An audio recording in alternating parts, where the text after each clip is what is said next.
And this happens to be one of the variable options. This is a pop-up. Take it apart and take a peek at it for a minute. Again, the filter, down internal, very large filter. And that filter will take years to plug up unless you have really contaminated. If you're off city water, the little flecks of rust that are going to get off city water is going to take a long time to ever plug one of those filters. And here we have an adjustable arc, so anywhere from 0 all the way up to 360 degrees. We can just turn it around and it just increases the arc. So variable arc.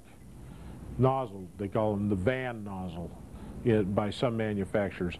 Very effective, very handy for the end user. So if you're going out there and putting in sprinklers, you can put all the same nozzle in because you're just going to adjust it to whether you want it a half circle, a quarter circle, a 15 degrees, 85 degrees, whatever it takes for the location that you're in. Different heights of pop-up. We can get them all the way up. This is about a 6-inch pop-up. We can get all the way up to 12-inch. They make them as high as 12-inch pop-up. They also make in rotors. You can get 12-inch pop-up in rotors as well.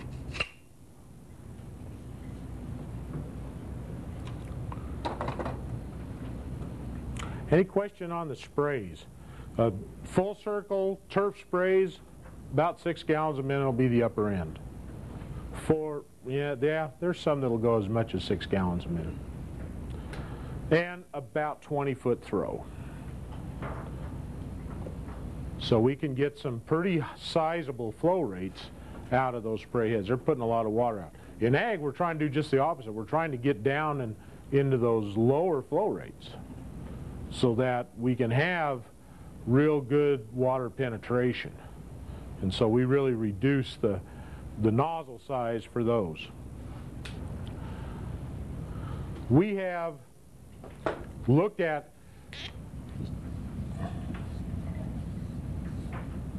spinners and sprays on those real low flow rates that some people will call drip. But true drip is where we literally have the water dripping out of a point, an emission point. I call those micro systems micro spinners, micro sprays. Now we'll talk about true drip.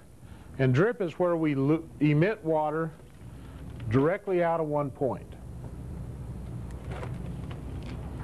And so we can get an emitter with just a little button on it, an exit point on it. Now we take one of these emitters apart, we start to find out what they look like inside, and we call them emitters. In this case, we're looking at emitters.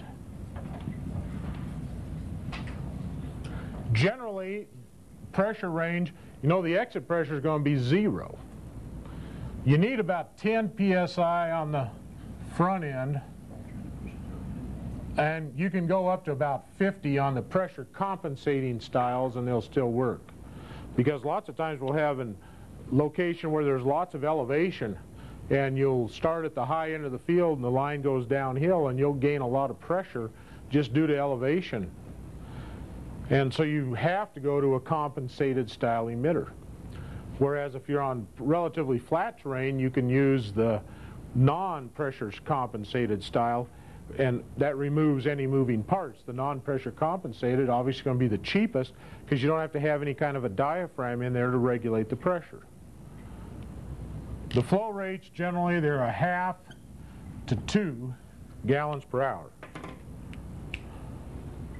And inside of these emitters, and you can look and find that there is some kind of a tortuous path.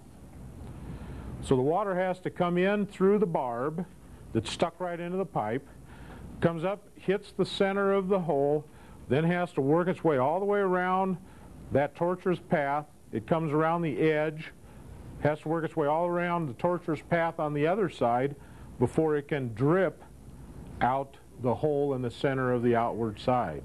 So it really has to go through quite a labyrinth to get where it wants to go. This is what we call a non-pressure compensating style, because there is no operating device in there.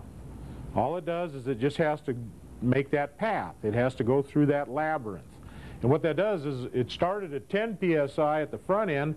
By the time it gets out here to drip out, it's at virtually zero pressure. Has just enough pressure to go out. And it'll just go drip, drip, drip, drip, drip, drip. More, though, going out? No. You're eating up the pressure by friction loss. So you're eliminating pressure. Do these sit just right on the ground? They can sit sideways. They could sit straight up. They could sit straight down. They generally will be laying right on the ground, or you could even bury them. That is a possibility. The trouble is, once you bury it, you cannot observe it. So most often, this will be put right on the ground, and you can watch it drip. And preferably on its side or straight down. If you put it straight up, as it comes off, the water will gather and go down the pipe, and it won't necessarily drip exactly where you wanted it to, if the pipe isn't touching the ground. If the pipe's on the ground, then it can be in any direction. And ideally, you want to be able to see if it's operating. So on its side is generally the best, but it's not always possible.